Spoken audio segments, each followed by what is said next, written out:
Saudara, saat ini saya berada di Surabaya, Jawa Timur untuk melihat langsung bagaimana ekspos mafia tanah Kementerian ATR dengan Polda Jatim.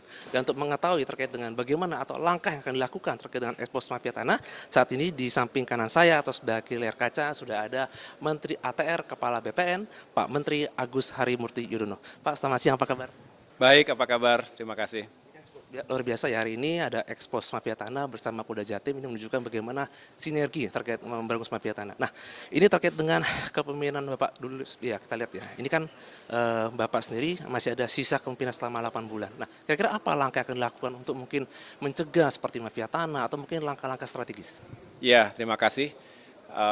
Memang waktunya tidak lama, kurang dari 8 bulan, oleh karena itu kami harus berlari kencang.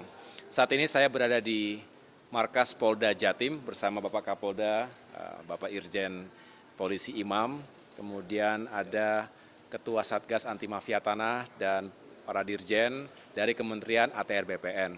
Hari ini kami mengungkap target operasi yang merupakan tindak pidana, ya, yang telah melakukan tindak pidana atas kejahatan pertanahan di wilayah Jawa Timur.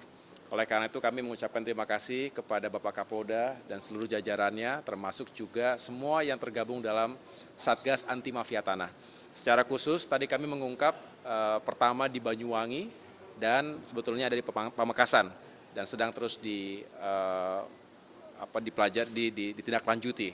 Tetapi yang untuk Banyuwangi secara khusus tadi kita sudah sampaikan ke depan publik bahwa ada 2 yang sudah menjadi tersangka ya, bahwa ini benar-benar telah merugikan masyarakat yang menjadi korban, potensi kerugiannya sebesar kurang lebih 17 miliar rupiah. Tetapi yang juga harus dihitung adalah potensi kerugian negara akibat praktik mafia tanah. Jadi mereka ini singkat kata memalsukan dokumen. Jadi capnya, tanda tangannya memalsukan, PU ya, kepala dinas ya, kepala dinas PU, kemudian mereka sudah punya site plan dan lain sebagainya yang jelas telah merugikan korban. Dan kita juga menduga berdasarkan laporan dari kantor pertanahan kami di Banyuwangi, kemungkinan ada 1.200-an lagi yang serupa, artinya bisa dibayangkan kalau kerugian negara karena tadi tentunya tidak akan bisa mendapatkan bea dan pajak yang masuk ke negara, sekitar 500 juta kerugian negara untuk satu kasus ini, bayangkan kalau ada 1.200 kasus lainnya. Jadi besar dan ini harus kita cegah dan harus kita tindak dengan tegas.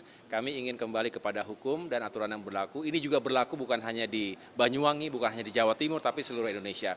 Kita ingin meyakinkan bahwa target tahun 2024 ini sebesar 82 target operasi, bahkan bisa lebih, yang bisa menyelamatkan potensi kerugian negara itu sebesar 1,7 triliun rupiah di tahun 2024, bahkan bisa lebih juga.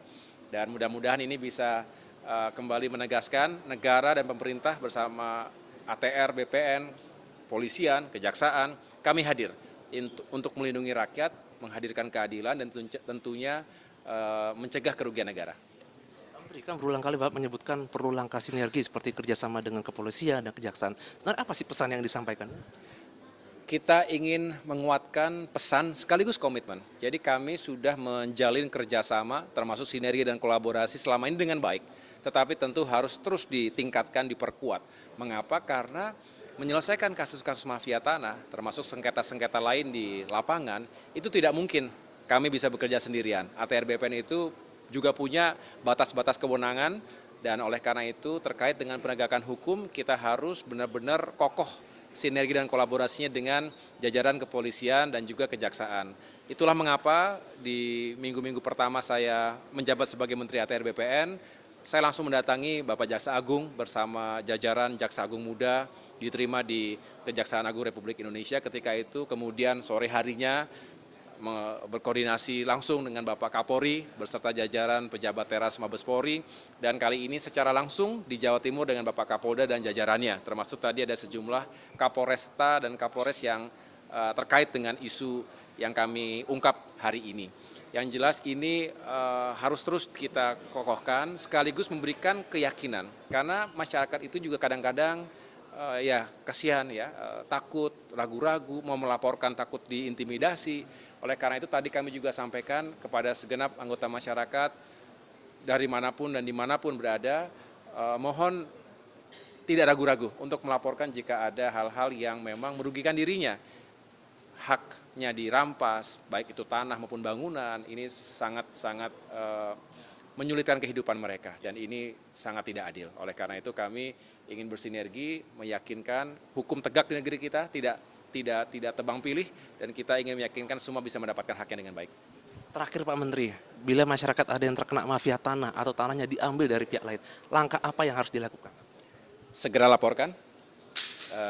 laporkan kepada pihak yang berwajib ya, di masing-masing Polres, di tiap kabupaten kota ada Polres, ada Satgas anti mafia tanah, ada kepala kantor pertanahan begitu ya, termasuk juga ada jajaran kejaksaan.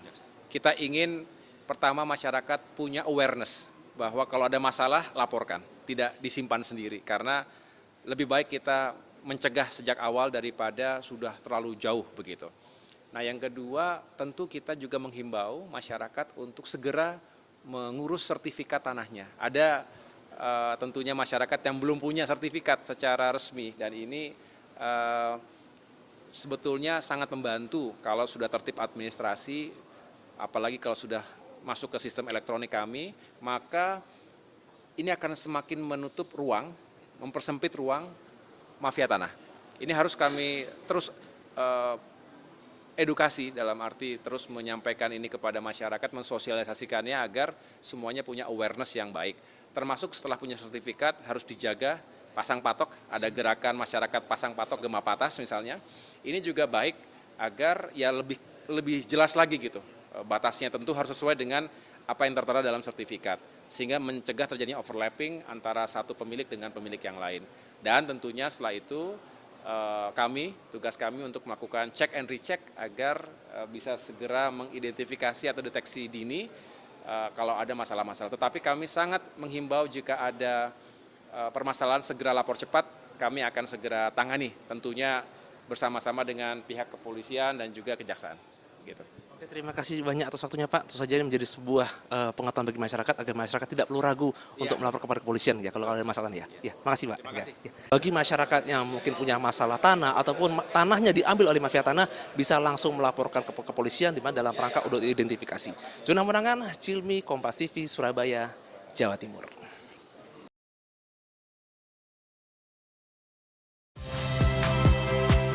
Saya Niluh Puspa. Saksikan program-program Kompas TV melalui siaran digital, pay TV, dan media streaming lainnya. Kompas TV, independen, terpercaya.